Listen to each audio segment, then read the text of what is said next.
Hello and welcome to Real Chat with Kat, the podcast dedicated to igniting your entrepreneurial spirit and empowering you to conquer new horizons. In this podcast, we chat with inspiring entrepreneurs on their journey to success through some amazingly insightful and expansive conversations.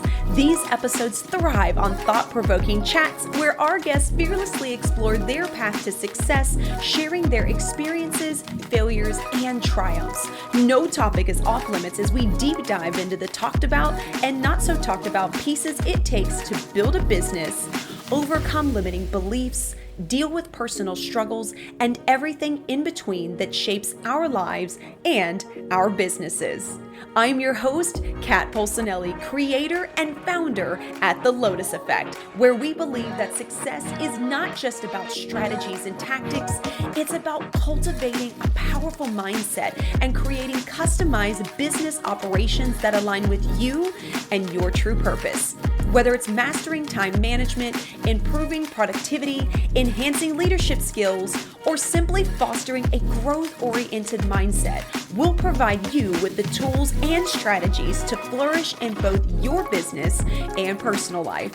I'm so excited to have you join us today in this episode, so get ready to feel empowered and inspired as we learn together and from one another on how to rise above challenges, break through limitations, and unlock our full potential. Let's dive in. Hello, everyone, and thank you so much for joining me today on this episode. I am so excited to have you here with us today. Thank you so much for joining us at Real Chat with Kat. I have an awesome guest, and I'm so excited to share her story and everything about her. So Jenn, thank you so much for being a part of the podcast today. Howdy, everyone. I'm so happy to be here and maybe share a few tidbits with everyone. I'm so excited. I fell in love with you as soon as you told me your backstory and how you came up with the name of your company and stuff. So I'm so excited to share this with everybody. So as we dive in, do us all a favor then and tell us who you are, what it is that you do, and what kind of got you into this space. Yeah, so Kat was going to try to struggle through my last name, and we're not going to go there because nobody can get through my last name successfully the first time. I think I've had one person who can do that. But if you want the full story here, it's Jennifer Espinosa-Goswami is my full name. But if you find me on socials, I usually use a shortened version of my name. So if you're like Espinosa and Goswami, what does that mean? My father's Hispanic. He was born in Texas, and my husband's from India, born and raised in Calcutta. So yes, his family did know Mother Teresa, so that's a whole nother story on its own. But so cool. I'm East meets West out here in my last name, Espinosa-Goswami, and I am the owner of Weightless. So Weightless, if you can see my little logo behind me, is actually when I started the company, the intention was to help people transform their health. Because I had a personal story of losing 100 pounds in my early 20s. It's been a few decades since then.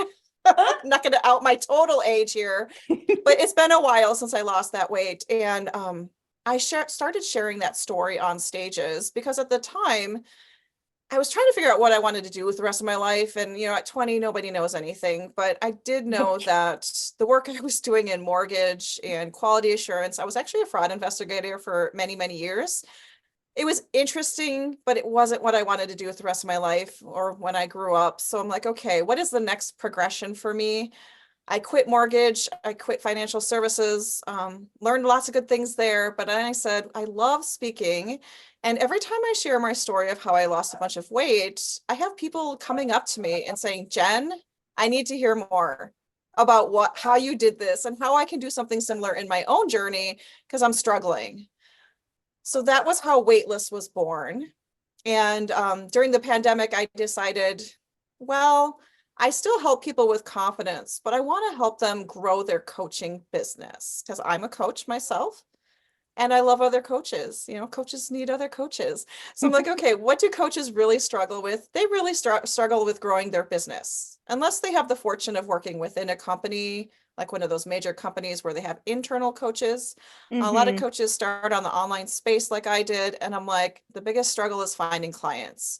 So if there's one thing I learned over the past decade of being a professional speaker is that you can change lives one speech at a time. So that's what I help people do today.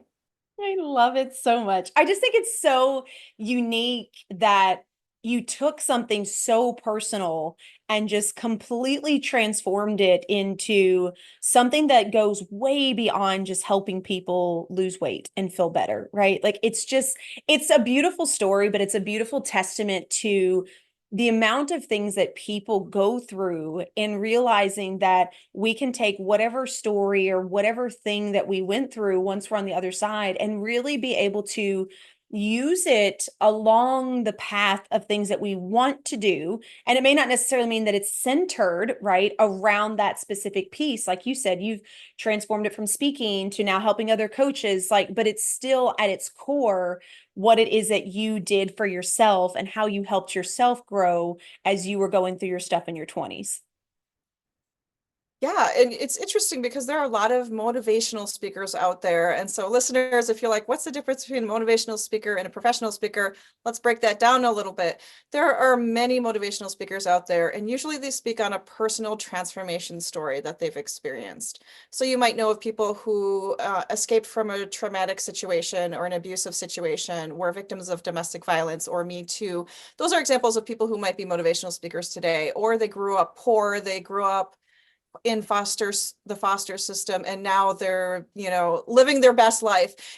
That's who we tend to think of when we think of people with motivational stories.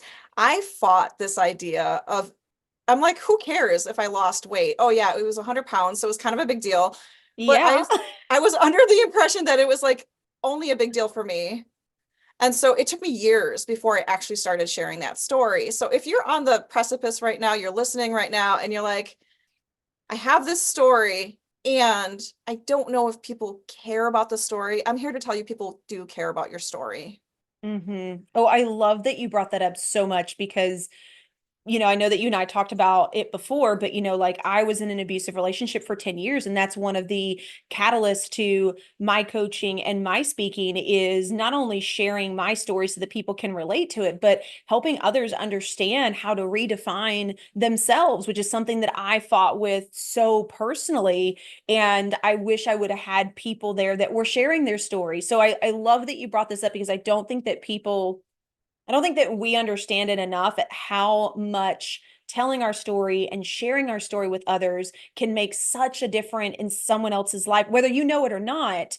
And we forget that. We kind of get caught up, I think, in like, oh, well, it wasn't a big deal. I mean, I've even downplayed my story and been told not to because, I talk about a lot about the emotional and psychological scars that I suffered because I had more of that than I had physical. And I'm like, so I totally understand that people had it worse than me. And I actually had someone that was like, stop, like, why would you downplay what you've been through? Like your journey is your journey and what somebody else went through is their journey. Like there is no, this one is better, this one is lower on any tier or scale, right? It's just like, that is what you experience. And so I love that you kind of like encompass that in what you do and what you talk about. And thank you so much for sharing that because I think that more people need to hear that and realize that your story can change at least one person's life. Oh, I mean, it's such a humbling experience, isn't it, Kat? I mean, you've experienced this yourself as a speaker, but when you get on a stage and you step off stage and then you have people in the audience walking up to you, I've had people crying in my audience. I've had people laughing. I've had people standing up, clapping, things like that. But I'm always surprised by the reaction of the audience. And this is despite crafting my speech in such a way that it has an immediate value for people in my audience. But my audience has surprised me all the time, and they might come up with a reaction that I haven't had in a previous audience. And that's the best type of moment as a speaker when you're, stepping off stage and you see quite the impact. I mean, if this is a live event, you're going to see what people are reacting to in your presentation. It's a little different in the virtual world, but still you can hear the emotion. There are certain signs there that you made an impact. And I think at the end of the day, you can tell a great story, but if you don't elicit an emotional response with that story, then you maybe have a little more work to do when it comes to crafting your speech. Yep, I agree with you on that one 100%. That was a huge thing for me when I did my talk with the Domestic Violence Center for one of their charity events. And you're so right, being able to elicit that emotional response, like really bringing people into your story to where they feel like they are there with you, makes such a difference on how it impacts people on such a personal level. And I have to say that you're right. Like I got up there and I was still nervous, even though I've been on stage since I was like 10. And you do it and you're like, okay, people are paying attention. This is awesome. Oh, wow. Okay. Everybody stood up to clap. That's great. And you go and sit down. But then when the presentation is over and the amount of people that come up to you and tell you genuinely, there was that word genuinely, how it impacted them or how much, they didn't realize that that was even a thing, especially when it comes to men. I always love to see it when Mm. guys come up when I'm having that kind of a conversation or talking about abuse, and they are the ones that it connected with. Us as women, right? Like we tend to connect emotionally and stuff like that, but for men to come up to you and say something and know that it impacted them, that's when you know that you really brought people into your story to walk along with you for a few minutes so that they could understand, the mindset and the pieces of what happened and then come back out of it with you. I think my heart just pitter pattered a little bit when you were describing that because I'm like, I don't even know your full story, Kat. And I'm just like, I could feel that that was a real powerful moment for that gentleman, for you, and for everyone who was listening there. So I just got a little bit of bump in my heart just listening to you talk about that. Oh, thank you. Well, enough about all my stuff, but I love what you're talking about, as far as crafting your speech and things like that. What do you feel like with your clients tends to be a couple of the pieces that they come to you with? What are some of the repetitive patterns that you tend to see with coaches that you are Mhm. helping them through? Yeah. So first of all, I would have to say, there's a speech that you create for a one-time event. Maybe someone invited you to speak in front of their group. You were invited to a local chamber event. Those are typically the unpaid and the invitation only types of events. And you're like, sure, I can put something together, and you slap something together really quick. And then you practice it maybe a little bit in your car on the way to the event. That's not the type of speech we're talking about.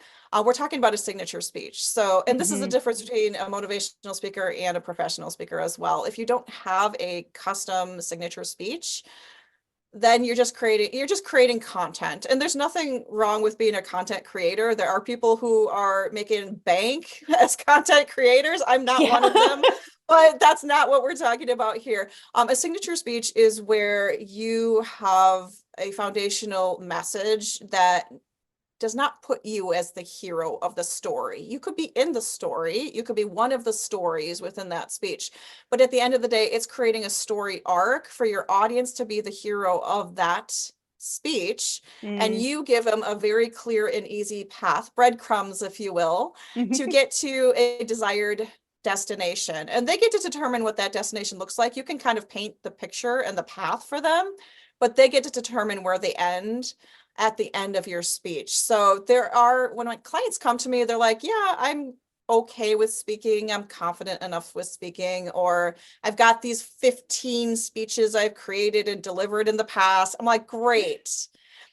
Let's figure out your one signature speech. Let's make that signature speech airtight. And by that, I mean, can you consistently deliver that same presentation to a multitude of audiences and have them come to the same destination? That's Mm. not an easy thing to figure out. That's why Yeah. coaching is a really good way to do that, because we also bring in some industry research. I'm a nerd. I came from a fraud examiner background, so I do hella research, and I dig into all the data. I'm a data nerd. So, I was working with Excel spreadsheets and things like that. I love Excel. I love spreadsheets. I love organization. So we're going to take a look at what markets are hiring speakers. And when I say hiring speakers, I mean you get paid a speaking fee to show up. It's not just Mm-hmm. speaking for visibility, which is fine. But when you're ready to take that next level, we look at who's looking for that topic. What problems is that topic solving for your particular audience? And you could have different problems. We talk about that whole process and that whole framework. And then designing a speech that could be anywhere from 15 minutes long to 60 minutes long. So that's a typical keynote time frame that you would speak within. And if you want to make it longer, we can talk about that as well. But we create a framework where we start with the end in mind. What is that emotional response you're looking for from your audience? What is the call to action? A lot of speakers fail with call to action. So here's what, Mm. and maybe you've run across this, Kat. I'd love to hear your thoughts on this. But a lot of speakers, I mean, maybe you're listening to and you're like, I've heard this so many times, I'm tired of it. You go to a webinar, you go to an event, the last 5 minutes of that presentation, what happens? Ooh. I've seen a couple of different ways. I feel like they start going into all the things that they do, and then they start talking about their business, and I kind of get lost in it. I've had that happen several times. And then I've had others that it wasn't even really clear, right? Like it almost came to like a complete end. And then it was like, hey, here's my QR code. And I'm like, oh, what do I do with that? What? Okay. Technology will not solve the problem for you folks. Technology is great. Use those QR codes if you know how to use them, if they're super easy to use. But yes, so people try to stuff their offer or their call to action in the last 5 minutes of their presentation. The problem is Mm-hmm. you haven't made it absolutely clear how you got there or what they do with that information, or Yeah. it's so rushed because maybe you're afraid of selling. And I get it. Not everyone likes selling. And some stages say you absolutely cannot promote anything, you cannot sell anything, don't be that speaker. So we're trying not to be Mm-hmm. that speaker, but there are other ways to gently invite folks to take that next step with you from minute 5 of your speech, not the last 5 minutes, but the first 5 minutes.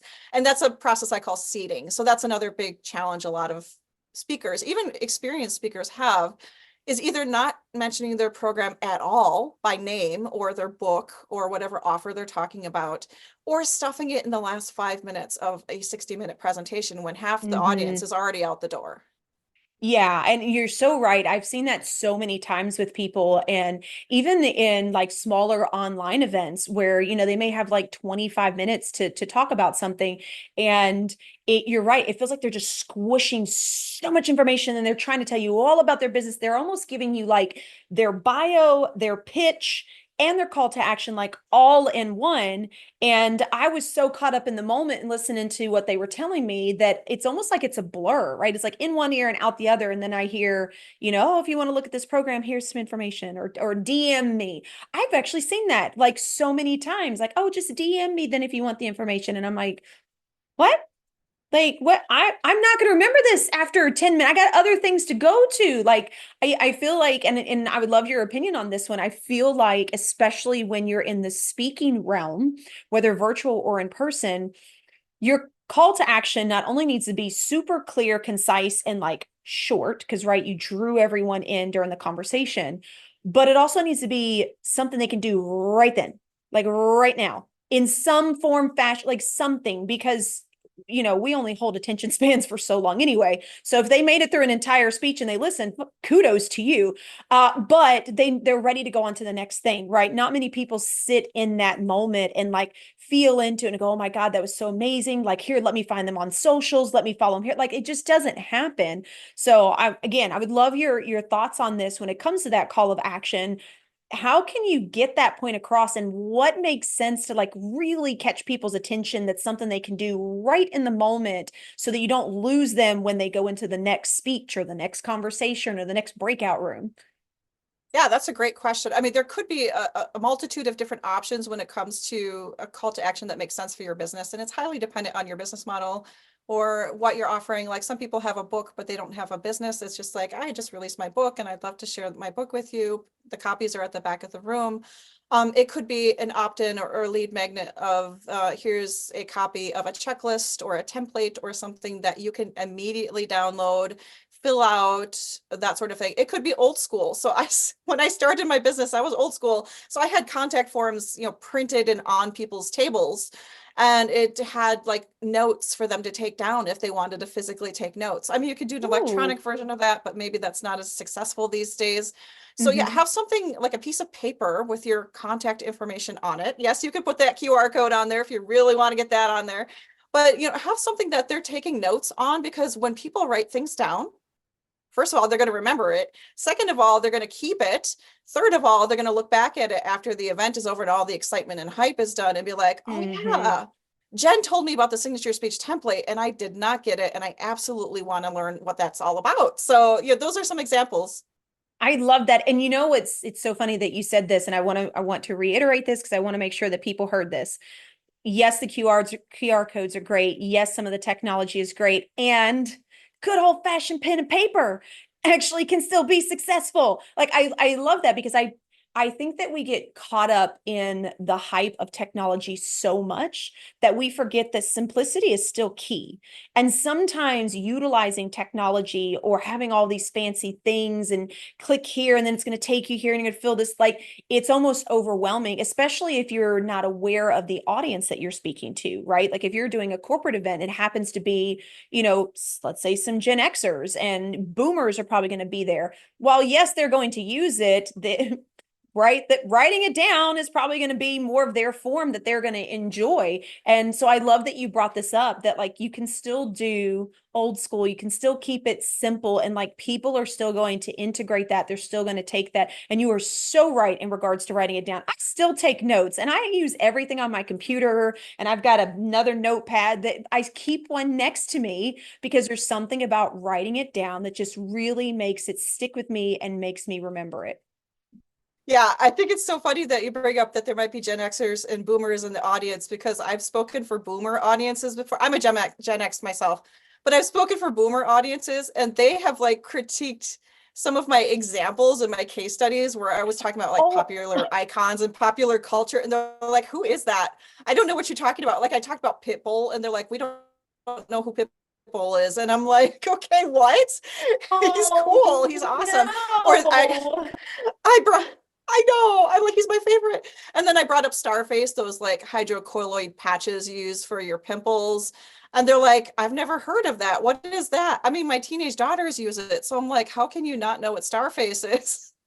So it was just kind of funny of how I had the right messaging, but maybe not the right examples. And that could be the case for you as well. Like sometimes people in your audience are not ready at that moment to do anything with the information you have.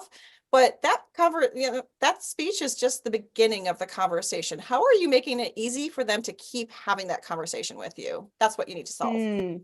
Such a good point. Like such a good point. Because you don't want the conversation to end right there at the end, right? You want them to be intrigued. You want them to want to follow you. You want them to want to stay in touch with you. I mean, you want them to continue digesting your information. And I think that we forget that, especially when you think of like, what we call bro sales, right? Like if you get in, you make your sale, either they do or they don't, and you're out. But like people, especially I think because of the pandemic, are really craving that connection. They're craving that relationship. They're craving knowing who you are just a little bit before they are making decisions. And I even recently heard this from a friend of mine that is in the marketing space and sales. And she said, the timeline for people buying has actually been extended. We're starting to see that people are taking a little bit longer to purchase something. They're looking to build that rapport, which is really interesting. And at the same time, it makes so much sense when it comes to that. So, when you say you want to keep people intrigued and kind of staying, keeping you top of mind, what are some things that people can do for that? Yeah, that's a great question. So first of all, I would love to point this out, because this idea that you have to nurture your audience like 7, 15, however many times, the number changes all the time, right? It just keeps changing. Is true, but not if you're a speaker who's consistently speaking in front of your ideal audience. They will buy within either that first presentation or even that second time they hear from you. Like it can be a very quick time from the time they hear your message and your solution to the time they work with you. So you don't necessarily need a funnel. If the idea of a funnel like overwhelms you, it's okay. You don't need to have that all figured out. You can still be a really effective and powerful speaker and still get sales from your speaking, even if you're not promoting directly from the stage. There are ways to do that. So the important thing when it comes to how to continue that conversation with people after you're done speaking is, do you have something ongoing that you can invite people to? For me, what works really well is I host master classes every other month or so. I used to do them quarterly, and then I went to whenever I felt like it kind of thing, but now I offer them more consistently. So even for people who hear me speak the first time and they're like, Jen, I love this idea of being a well-paid speaker, and I am not ready to do a private coaching container with you, but I want to learn a little bit more about how you help people, then I invite them to my next masterclass. My masterclasses are less than $50. and they're on my invitation list. So if they tell me, hey, Jen, I really want to learn more and it's not the right time for me to invest in one-to-one coaching, perfect. I've got something I can invite you to. Is it okay if I share these things with you? And I'm a permission-based coach, so I'm not going to just like spam you all of the things. I will make sure that you tell me, yes, I want more of this information. And then I'll keep you on my list and I'll keep sending things to you. And yes, you can use a CRM or customer retention management system if you want. I do it really old school. You got them spreadsheets, don't you? I've got those spreadsheets. I've got my notepad and my Post-its. You know what though, whatever works for your business. And I think that that's what a lot of people forget is we get so caught up in the hype. We get so caught up in like, what's the number one tool, that we forget it's the tool that you're actually going to use. So whatever works for you is what you need to start with. You can build, you can elaborate, you can do extra things later, but like whatever it is now, that's what you need to focus on. And I have to point this out because I love that you said this. You said, I am a permission-based coach. I love this so much. And I want people to hear this because both of my coaches that I hired in the beginning of my business were permission-based coaches. And for me, simply, I feel like it just means, like you were saying, you're just asking before you just shove more information onto someone. You are asking if they're ready to absorb it before you take them to the next level. And I have to say that I felt so seen and so heard. And it also gave me a moment to be able to pause to make the accurate decision of, did I intake all of that information, or am I still trying to settle it all in? And hey, maybe we should wait just a little bit before we move on. So I love that you brought this up because I don't think enough people pay attention to this. And I think that it makes a huge difference in how people also intake your information down the road. Yeah. I mean, how many of us have been at the tail end of a sales pitch, or we meet someone at a networking event and suddenly we're on their email list? And I'm just like, I didn't give you permission for any of that. Please respect my wishes. I have actually scolded people for putting me on their email list without my permission. I mean, I'm that person. I'll be bold enough to be like, that's kind of not okay with me. Can we have a conversation about that? Because I'm trying to get rid of my email. Like, I'm trying to reduce the amount of emails that I receive every day. I'm sure if you're listening to this, you're like, yes, email 0, please. Like, can we not do that anymore? And so it's really important to me. Like, I want people who are working with me to be like, I love working with Jen. I can't wait till we meet. I love the things she's talking about. And she's not going to shove all this crap down my throat. I'm very cognizant that as creatives, I work with a lot of creatives, you know, people who are coaches and consultants and authors. You're creative, you're innovative, you have your own ways of doing things. I'm not about to go in there and mess up the way you normally do things. I'm going to go in there and help guide you to lean into your strengths so that you can do it even better and apply it to the speaking realm. So yes, I have templates, I have tools, I have all the things, but at the end of the day, the power of coaching is not in the tool, it's in guiding and facilitating when your client is ready and making sure they have everything they need to make it happen. So that's kind of how I see my role as a coach. Oh, I love that so much. And I think that more people need to understand that, because I understand that, you know, a lot of us get into the coaching space because we want to help others. And I absolutely love that. And I got into that space for the same reason. And I think sometimes we get stuck in the fact that we can solve it. And that is not what we are there to do as coaches. You can help with things that they're going through. You can give them the ideas. Like you said, you can give them the tools, but people need to be able to build up their own confidence and their own self-worth of saying, you know what you said was amazing. I'm going to input that. Or, hey, I don't necessarily agree, but I appreciate that information. I think I'm going to do this. Where, in my personal opinion, coaching isn't meant for us to keep them forever. It's to help them get to the next level so they can continue to grow. And I think that sometimes we fall into that pit of like, but I just want to help them. And while yes, you can on to some degree, it's kind of like when your child becomes a teenager and first turns into an adult. You gotta let them go. Let them go. Sidebar. Do not try to coach a teenager. I have teenagers. It's the worst experience. They will call me out. They'll be like, Mom, stop coaching me. Like, I don't want you coaching. I'm like, cool. Like my favorite clients of all time, there was one, Jen, I was coaching her on some things and showing her some of the processes I do. Cause again, geeking out on data and all those things. I was showing her my spreadsheet of information and how to find speaking leads. And she's like, yeah, no, I'm not going to do any of those things. And I'm like, oh, okay. Let's discuss what you will be doing. And that's totally okay. That's part of the process. Yeah. And I think that you having the confidence in yourself to be okay with her coming at that is wonderful as well as a coach, right? And I think that, when people are looking to hire a coach for whatever it is, there needs to be that in there when it comes to figuring out your own way. Because otherwise, all you're doing is you're following their process, their lead in their box. And then when things don't work, you still think it's your fault. Mm. Mm. Well, my clients usually solve all the problems that come up for them. So I believe in them. I believe in their process, and I believe they could do it. So, and they always do. And I think that a lot of people are looking for that in a coach. Like they may not realize that that's what they're looking for, but that's what we're looking for as well. We're looking for someone to also be able to help us skip steps, right? To be able to get somewhere, but we're looking for someone that can really give us that confidence, that can let us borrow it for a little bit until we get it of our own and we're ready to go. And then we become their cheerleader. And to me, I think that's like the best part. Like I love being people's cheerleaders and cheering them on, right? Like to me, that's the funnest piece because that's how you know that they succeeded, right? What you gave them and what you helped with helped get them to where they want to go. But like ultimately it's their win and you just get the opportunity to celebrate it with them. Oh, it's so fun. It's the best part of the job ever. And just to throw a little information for those of you who might be like, I'm looking for speaker coaches. I've done some research. I will say that a lot of the speaker coaches who are my competitors, no shade, everyone has their own flavor of speaker coaching. Everyone has a skill set that they're bringing to it. But a lot of people who call themselves speaker coaches out there are not really coaches, permission-based coaches.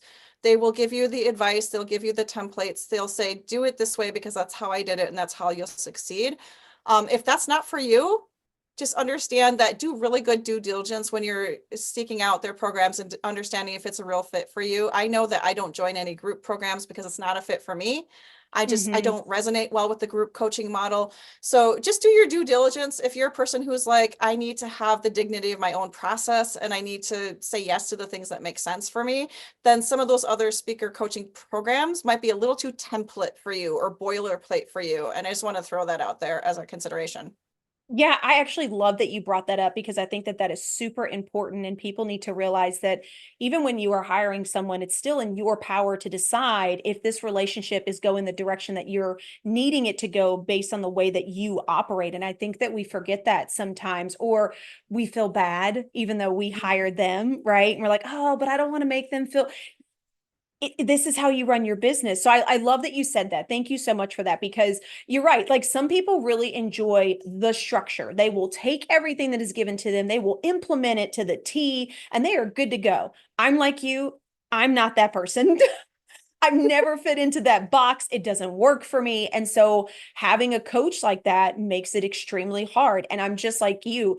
I don't do well in group settings. I want that one-to-one. I want you to call me out on my crap and let's have a conversation and then let's move forward. You're the best kind of client, Kat. That's the funnest part. I'm like, call me out, please.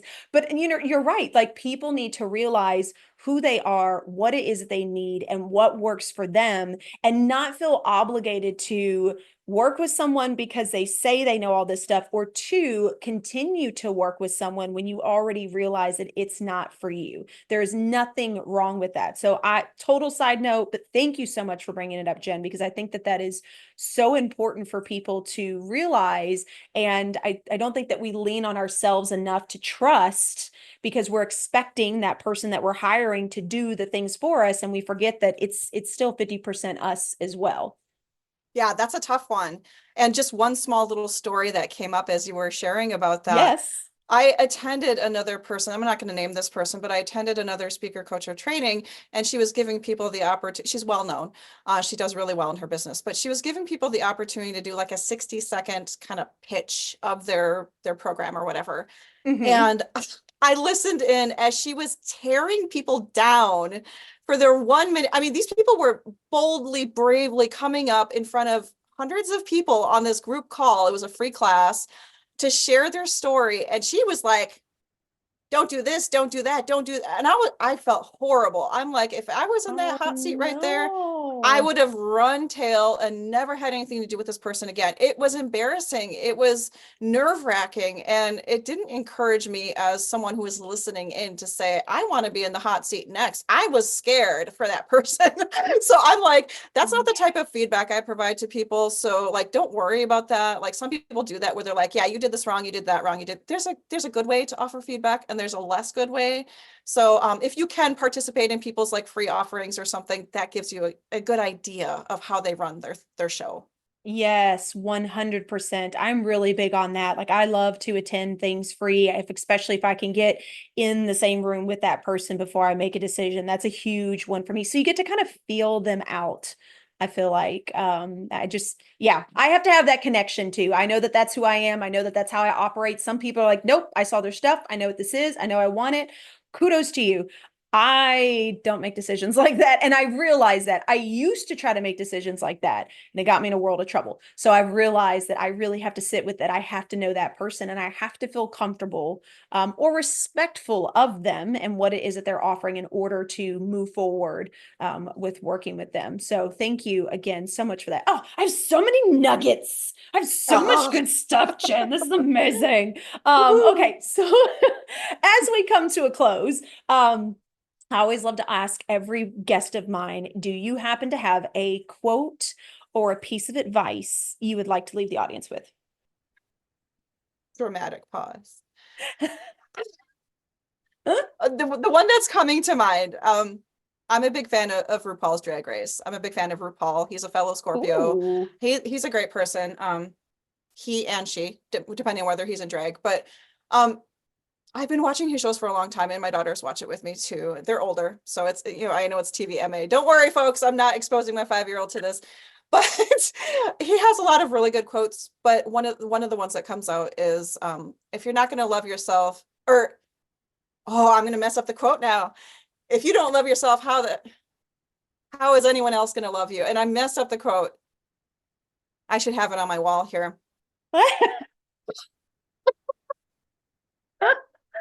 I love him. I've actually watched it a few times. So I love that you have like this small obsession with him and to know that he has all this great like information. I've seen him on several things and she when she's dressed, but he's so deep when he's sharing stuff. It is really interesting to listen to. So I love that. And you're right. I think it does come back to you have to love yourself. There has to be that inner peace to be able to give it outward, whether you're speaking, whether you're coaching people, or if you're even choosing to work with someone for your business, there still has to be that inner love as well.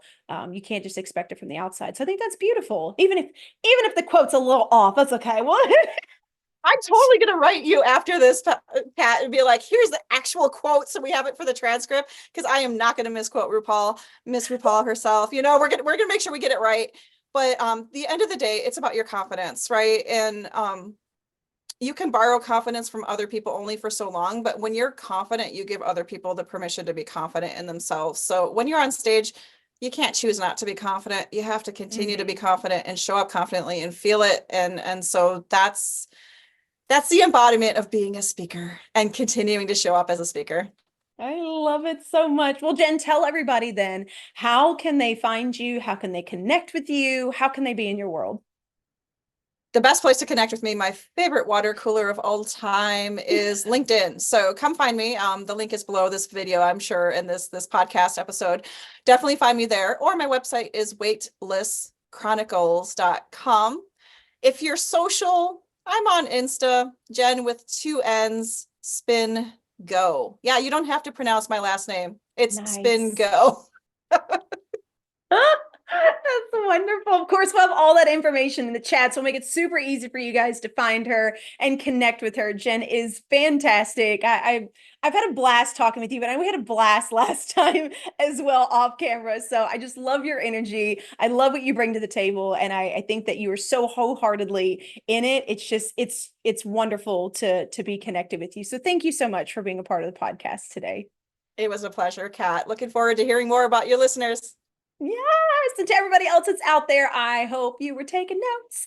I hope that you got some amazing takeaways, and at least go follow Jenn, especially if you're looking to do any type. And you know what? I feel like you should be following Jenn anyway, even if you're not a speaker, because you still have to know how to talk to your clients. And sometimes having some of that in the background can really help as well. So anyway, go follow Jenn. I think she's amazing. Thank you guys so much for being a part of the podcast. And until next time, don't forget, do one thing positive for someone each and every day and see the difference that it makes in your life. So until next time, have a fantastic day.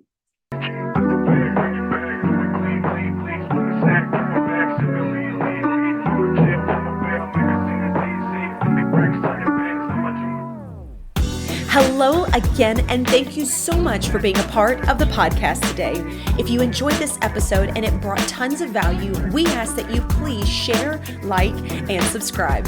Your support means the world to us and helps us to reach even more inspiring entrepreneurs who can benefit from these powerful conversations. If you haven't already, be sure to leave a review on your favorite podcast platform, as this feedback is an amazing gift that fuels our growth and helps us to continually improve this podcast.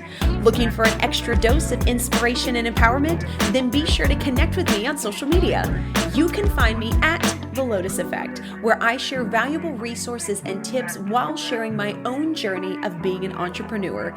And if you're interested in learning more about my coaching programs and services, be sure to check out my website at the-lotus-effect.com.